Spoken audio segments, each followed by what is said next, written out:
Yeah, thank you very much for the introduction. Also, thank you very much for having me here on this very nice conference. I would like to start with a brief introduction about membrane proteins. So these are proteins which sit in these lipid bilayers, which form the membranes of cells and their compartments, and they sit within this lipid bilayer structure and perform all sorts of functions like a signaling or transportation. And of course, they're the target of many drugs. And the presence of the lipid is often quite important for their function. And because of that, they're challenging for many biophysical methods. And if you want to know some structure information about them, you can apply, of course, the standard methods like X-ray crystallography. But in this case, usually the lipid bilayer is not present, and they're in a detergent-like environment. You can also do cryo-electron microscopy on them. Again, and with this method, in principle, it would be possible to also look at the systems in the presence of the lipid bilayer, but in practice, often this is still done on the mice cell samples. We'll see how the method develops in the future. There's another method you can use on membrane proteins. It's NMR spectroscopy, and but this is usually not the method you're using if you want to know the structure. I'll come to that in a second. And of course, you can have a look at the proteins with AlphaFold. But as we have heard in previous talks, the structure biology itself often doesn't tell you the whole story. If you want to understand the function of your protein, often a very high resolution is needed to understand the function. To really understand the mechanism. And this is not always present in these structures. And they are a static picture. And again, this is often difficult then to understand what the protein is doing. You just have static snapshots there. And sometimes these structures are incomplete. So all these things, and you want an environment that might be closer to the native environment. And so all these things we hope to be able to address with NMR spectroscopy. To do that on a membrane protein, you could bring it to a mice and do standard solution NMR. Problem here is that first, the complexes can be very big. It's not ideal for solution NMR. And also this detergent mice environment is quite far from the native environment. So ideally, you would like to have some of the lipids present in the samples, and the bigger your system gets, the more native-like it usually is. And then finally, you might have these large proteoliposome preparations, and these you can look at with the solid-state NMR methods. And so what we really want from these studies is we want, as usual with NMR, we want atomic resolution and a complete assignment of our signals. But there are some challenges. Due to the large size of our systems and the not so small line width, and the signals are heavily overlapped, and the resolution is often not what you expect. On top of that is the dynamics of the proteins in the system, of the protein. And also the signal noise is often very restricted. First, it's often a challenge to get high enough amounts of membrane proteins. And secondly, the amount available in these solid-state NMR rotors is also quite restricted, bearing in mind that these lipids sit in lipid bilayer, and the lipids also take up valuable space. There's some solutions to that. So if you need better enhancement, better resolution, you could try some ultra-fast NMR methods. You can go to ultra-high fields. And of course, you can increase your dimensionality in the spectrum. However, often all these measures are not sufficient to answer your scientific question. And the method that really boosts the sensitivity, as you have just heard in the talk from Dennis, is dynamic nuclear polarization.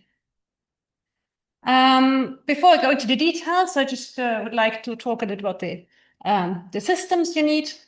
And the only manufacturer, to my knowledge, on the market that sells complete DNP systems is Bruker. If you look at just the microwave source, there are two options. So far, most of the DNP has been done using gyrotrons. They're available for all sorts of magnetic fields. But nowadays, they also have developed the klystron system.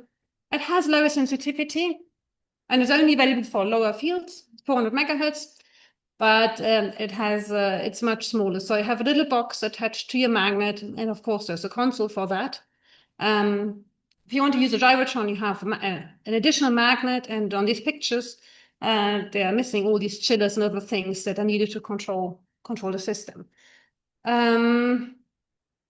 In addition, you will need a low temperature DNP probe head. We have just heard on these systems, you usually use the cross effect DNP at 100 Kelvin. So you need to spin your sample at liquid nitrogen temperatures or close to liquid nitrogen temperatures. They're available for different rotor sizes. And then, of course, you need a magnet and a console and all these things. Running costs are quite high because the magic angle sample spinning at 100 Kelvin requires around 200 liters of liquid nitrogen per day. And in addition to that, you need some gas nitrogen to do the spinning and to feed the BBT system. And if you want to sweep your magnet, because so this depends on radical you use, you might want to sweep your magnet, and this will consume helium as well.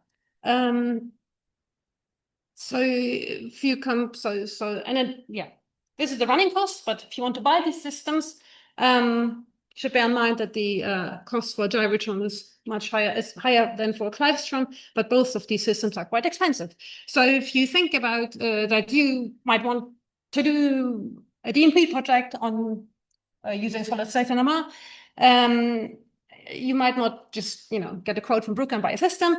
First, you might want to look for other ways of accessing that if you don't have that in your lab. There are some consortia in Europe where you can access DNP. There's a Panacea, which is more for chemistry-based questions, and there's Instruct for biological-based scientific questions. And via these things, you can apply there, and you might get some DNP time. Often, you might need some more export support, or you might need some sample optimization. And so it might be useful to collaborate with groups that have such a setup. And just to give you an idea, to my knowledge, this is around the number of systems that are installed worldwide. And so it might be that not too far from you, there is a system somewhere in Europe. And there's another challenge, and that's that you have to run the experiments at these low temperatures, 100 Kelvin. And if you take your favorite protein and put it at 100 Kelvin, that's what happens. So this is work done in the Oshkosh group. What is it work? Here. It's a small protein. It's the first name protein. If you reduce the ambient temperature, you see quite some nice resolution. And if you then cool down, gradually you lose the resolution. If you then arrive at the temperature you would usually pick for DNP, you see that in this, for example, this alpha beta region, there's just a big blob, and you don't have this nice resolution here. And this is, of course, a big problem. So how do we deal with that? So first, I would like to say that line bonding is heterogeneous in nature, because what happens on so these are proteins, there's water around them, and when so the side chains and the whole protein moves a lot. And what you're measuring in solution state NMR is actually a fast motion average of all the conformational space that's sampled by the protein. And all these things are frozen out. And which also means that the line boarding, you have heterogeneous in nature. So in most cases, going to higher fields, this will not significantly improve your resolution. The advantage also is there's no intermediate motion. So you will see all your signals. They might not be resolved, but they will be there. So you don't have signals that are absent from your spectra. There's one exception, that's methyl groups. And they have a rotation, and this stops around 100 Kelvin, depending on your structure at which temperature this happens. So you could think about that this line shape you will observe does contain some structure, some conformational information on your system. But you have to use very selective labeling schemes to be able to address that. Alternatively, you can maybe also label just the ligand and get some information from that. We'll show that later. Before I go into the details, the research, like to talk about the sample. So, of course, the sample has to be able to withstand the freezing on the low temperatures. In our hands, for membrane proteins, this is not a big problem, especially if they are embedded in the lipid bilayer. This protects them quite well, and usually several of these source cycles don't harm them, but that's something you have to be aware of. And the recipe we use to add the radical to the samples usually contains also glycerol, which is a cryoprotectant and also does help you. Yeah, so we have to add the radical, you have a glass matrix that's required, and in literature you often find a so-called DNP juice. And here's the recipe, but it's actually not too easy. So easy to find a paper or a description how actually people came up with this. And if you look at the first membrane protein that has been done by DNP, you find a very similar recipe, having also the 60% of deuterated glycerol in there and total radical that was before the amypol was invented. And the problem now is if you don't have this very special bacteria rather than purple membrane, but a normal proteoliposome, when you add 60% of glycerol, it will dissolve your membrane, and that's not what you want. In our hands, we usually reduce this to 30% glycerol, and there's a little experiment here, and you can see that this is the glycerol. So you can see here the enhancement on the photoball concentrations, and with glycerol, you have a nice build-up here, whereas without any glycerol, you don't get good enhancements. And of course, you need a biradical. This has been introduced by Dennis already. And the gold standard, I think, at the time being for the low field is the amypol, which you can buy from CortecNet. And for higher fields, for example, tinylpol would be available. There are also other radicals, which are more for organic solvents. These are the ones that are water soluble.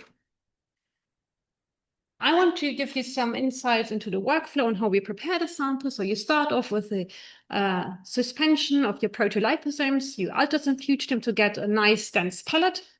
And then you add this mixture of glycerol and radical and everything.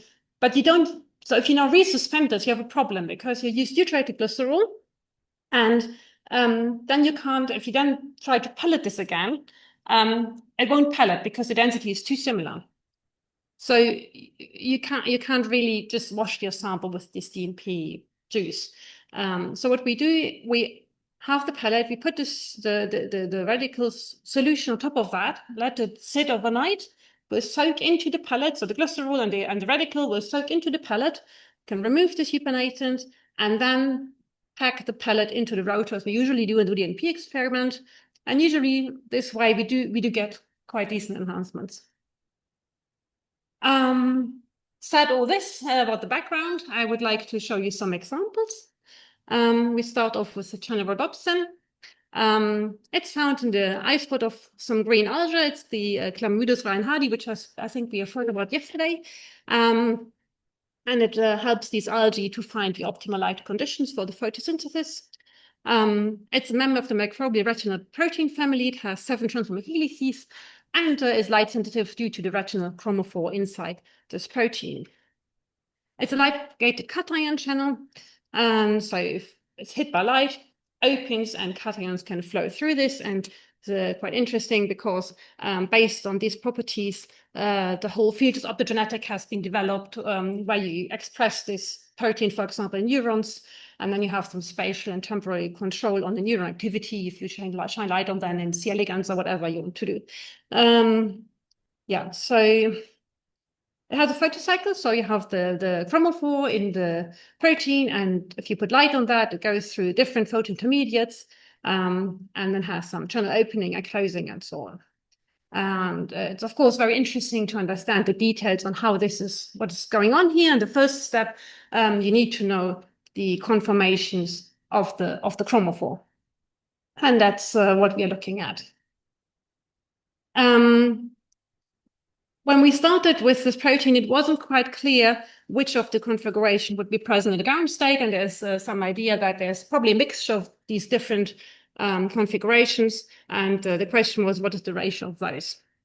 And this is a question that can be very nicely tackled by NMR. So we prepared a sample, we put, and we can put some specifically labeled chromophore in there. So the only signal, the only isotope labeled signal you have would be from your retinal.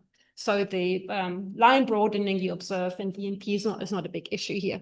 And this is just on the retinal itself. You can nicely see that the two different configurations have different chemical shifts, as you would expect. So this is now our setup. And this is the radical we used. So these are the two labels here. And what you can see now, the spectrum without the microwave is, of course, very poor. Then you have, you switch on a microwave, you see some enhancements. And you also start to see the signals of these two labels. But of course, they're a little bit difficult to pick out against the natural abundance background. But due to the nice signal to noise we have, it's we can easily do some double quantum filtering, and you can very nicely see the two signals for the two atoms. And what you do see and what you don't see is additional signal here. So from this spectrum, it's very clear that we don't have a mixture of states. It's just the ultratransretinal here. Next thing, what we also would like to do is now to look at the different photointermediates. And this is really something where the DMP is extremely helpful, because these photointermediates you cannot generate in very high concentrations. And secondly, to generate these photointermediates and to keep them, to do NMR on them, you have to do low temperature experiments anyways. So it's the ideal application for DNP.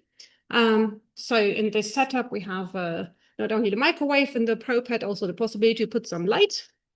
And then if you think about how to do this, you can put light or temperature at certain things and move around these states, and you can try to trap certain states. This has to be, of course, to be optimized for your protein.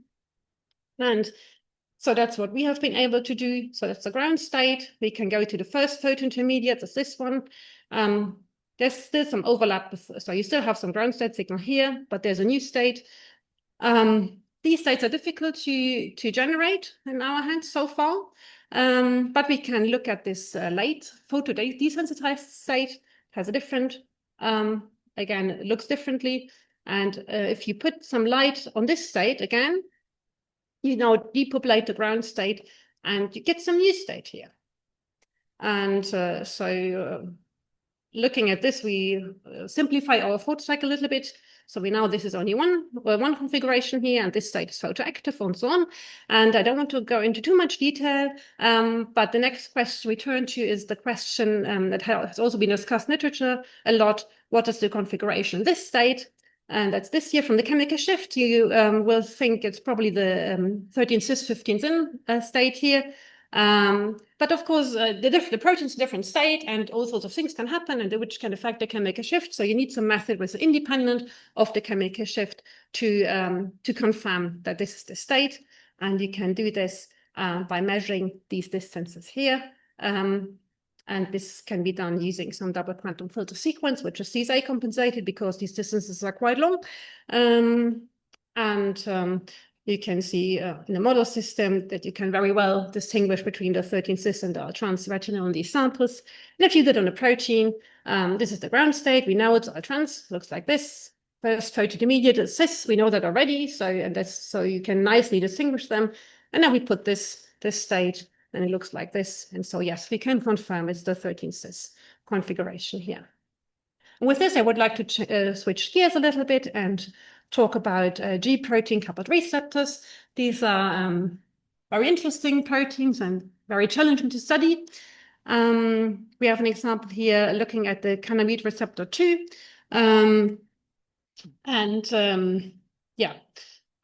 Which of course has important functions in the endocannabinoid system. I don't want to go into too many details here.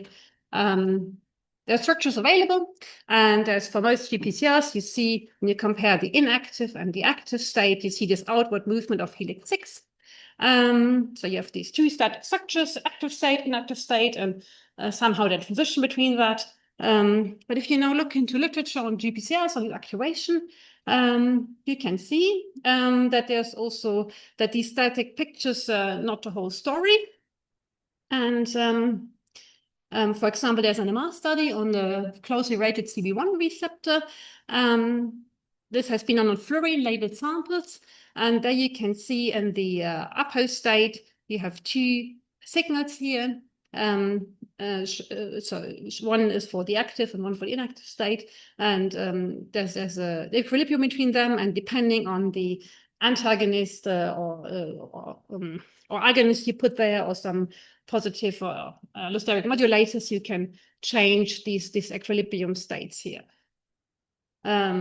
Similar things I was observed on the beta-2 adrenergic receptor using EPR spectroscopy. These two methods are very nice and you get very detailed information. However, they're not label-free. So here they put some unnatural amino acid in there. And of course, for EPR, you need to put these extra labels. Or if you would do fluorescence spectroscopy, it's a similar situation. So we were wondering whether we can do something using just the normal isotopes you've used for NMR, like nitrogen, which do not really change the sequence of your protein. Yes. Okay, this is yeah, okay. This you know already. So it's difficult to do NMR on GPCRs because even if you have enough material, the spectra are usually very broad and they have a lot of dynamics, and there's a huge signal overlap. And if you use low temperatures, at least you get rid of all the dynamics. And to tackle the size of the system, we went for the unique pair labeling approach. I'll say more about this on the next slide. And of course, we do use some nuclear dynamic polarization because we're low temperature anyways again. And also we wouldn't have the signal to noise on these samples at ambient temperatures. This is not the first time, of course, unique pair labeling approach has been applied. It's just some example. So you pick out a certain site in the protein and you monitor changes there upon changing the state of the protein. So how does it work? So you have your backbone or your protein, and what's labeled here in red is supposed to be a carbon labeled amino acid, and another amino acid is labeled a nitrogen. And then you can have situations where you have no carbon label. There's of course a signal in the carbon spectrum. You have a situation where it's carbon labeled, but the neighboring nitrogen is not labeled. So if you then do a nitrogen carbon transfer, again, there's no signal. And the only situation where you get a signal is if when both of these amino acids are labeled. And if you're lucky enough, then there's only one combination of your amino acid in your sequence, and you just see this unique pair. So you highlight certain areas of your protein. And you might think, okay, that's a little bit special. You need to be lucky to have these unique pairs on some interesting sites. But on here, in this case, I put graphically showed you all the unique pairs you can find in our G protein coupled receptor, which is fairly big protein, I think. And you see it's quite a lot. So in all the helices, you find such pairs, and all the loops they're there. So you're not that restricted because there are 20 amino acids, and 20 times 20 is 400 different unique pairs. So it is not that unlikely. And so in this case, we just pick two pairs, one in the transmembrane helix 7, close to a conserved motif, and another one in a loop region, and that's the loop region connected to helix 6, where you have this outward movement during activation. And but before I show you results on the GPCR, I would like to go into some details on the sample preparation. Because it's, I think, So this GPCR, we did not have a good protocol to put into liposomes, what you would like to do, but it had the feature that we could have a very high concentration in especially detergent mice cell. So we prepared it in detergent mice cells. And for that, we cannot use the standard preparation I just showed you for the retinal protein. So we have just to mix our radical with the protein. And to have an idea how to best do this, we had a look at, and as I said, there's not so much information in literature how to best do this. And so we looked at a very simple model system using radical amipore. It's just some amino acid. And so if you don't have any polarizing agent in there, there's no enhancement. But the polarization is, so it's 100%, that's your Boltzmann polarization. And there's a fairly long T1 because of the low temperature. And then what you can do now, you can calculate the sensitivity because it depends on the enhancement, the polarization, and your T1 time, because that's how fast you can repeat your experiment. So what you really would like to do is you don't want to look at the enhancement, you want to look at the sensitivity. And this is something that's often overlooked. So if people just look at the enhancement and think they have a good signal to noise, but that's not always the case. And what we had a look here now is how much glycerol do we actually need? Because if you really use this high concentration of glycerol, this takes up a lot of space in your rotor. So you really cannot afford always to do that. And what you can see here, the enhancement does increase. The more glycerol you use, you get more enhancement. So I think that's why 60% seems to be a good choice. Interestingly, polarization goes down. This is due to some depolarization process under the magic angle sample spinning. It's a quite complicated effect. I don't have the time to go into that. But you see there's a depolarization going on, and it reduces your signal quite significantly. So before you have your enhancement, you already depolarize your sample. So there's much less signal left. So yeah, this is a problem. And T1 is reduced a lot by the radical, and this is not as much. So if you increase the glycerol concentration, this is the glass transition temperature here, I think. Yeah, then T1 goes up a little bit. And of course, this also influences your sensitivity. So if you now look at the sensitivity, it doesn't change that much. You've changed the glycerol concentration because there are different effects which compensate each other.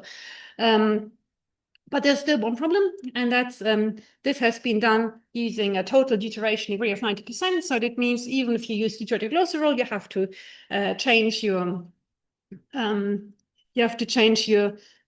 buffer to D2O and so on. And you know, if you work with precious proteins, you want to do as little manipulation as possible. So I actually would like to keep our protein in normal D2O, normal water.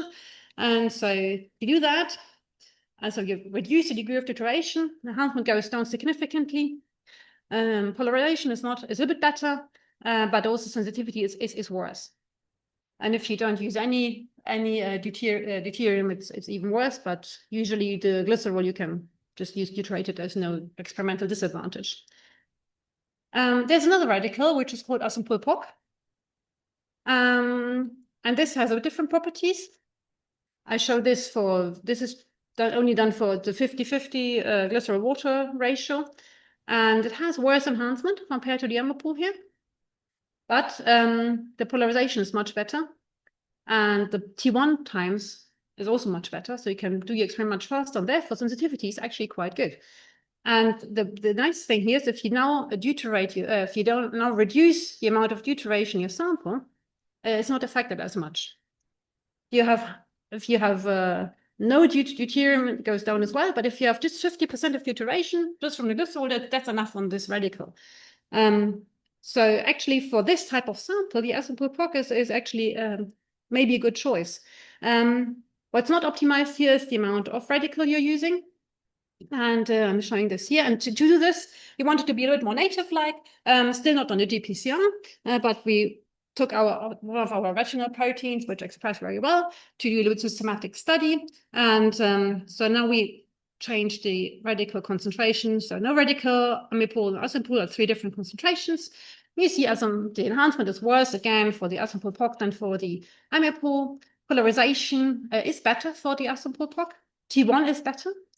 And in total, so the sensitivity of the asympul-POC samples is better than for the Hyperpol samples, although the enhancement is worse. And so I skipped this due to time reasons. But this is an important plot I would like to show you. And here you have the another thing, if you want to do not just a 1D, but you want to do a 2D experiment, your samples have to have a good current lifetime to survive all your transfer steps. And so a measure of that would be the T2 times. And what you can see is that with increasing radical concentration, you do lose your current lifetime, which is bad. So the highest enhancement is maybe not what you want. But also here, the asympul has a little better properties than the Hyperpol. So in this case, we decided for this detergent myso samples, I think the asympul-POC is probably the better choice. And this is how we then looked at our GPCR. And yeah, so this is the spectrum, which is, this is just the carbon labeled, so the carbon spectrum of the labeled methionines. And if I then do the nitrogen carbon transfer experiment to pick out these unique pairs, I get these two spectra for our two pairs. And you can very nicely see that from that one of the signals, that's the one in the loop, has a very broad distribution of chemical shifts, whereas the one in the helix is more narrow. So we do really pick out the different conformational space these backbone proteins have. And on the nitrogen, it's not that obvious, but you see that that are different pairs you can see here. We also did continue to study and apply different ligands to the protein. So here's the agonist, a signal from the full agonist. We now put an antagonist on the sample. On the helical unique pair, you also see again that in the presence of the antagonist, the distribution is much larger. That's observed, whereas the helix and in the loop, you don't really see a difference. And the MRI is a partial agonist. It's very similar to the agonist sample. And you can maybe then say, have some visualization and seeing that the conformational space is smaller in the helix than in the intracellular loop. That's something you might have expected, but I think it's very nice to see that it's really possible to see that in these spectra of these frozen proteins. I think I don't have that much time, so we skip the last example and come to my acknowledgements. I would like to thank the group, especially Clemens, but also here, all the other people, and all this work was only possible in close collaboration with other people. For the GPCR project, this was done together with people from NIH and University of Pennsylvania, and as well as Thermo Fisher Scientific, who helped a lot in the sample preparation. And Snorri Sigurdsson provided the sample POC, whereas the Johanna Robson project was done together with Christian Barmann at the MPI, and Christian Reiter from Brucker helped us to put the light guide into the DNP probe. And there was some funding needed for all these projects, of course, and thank you very much for your attention.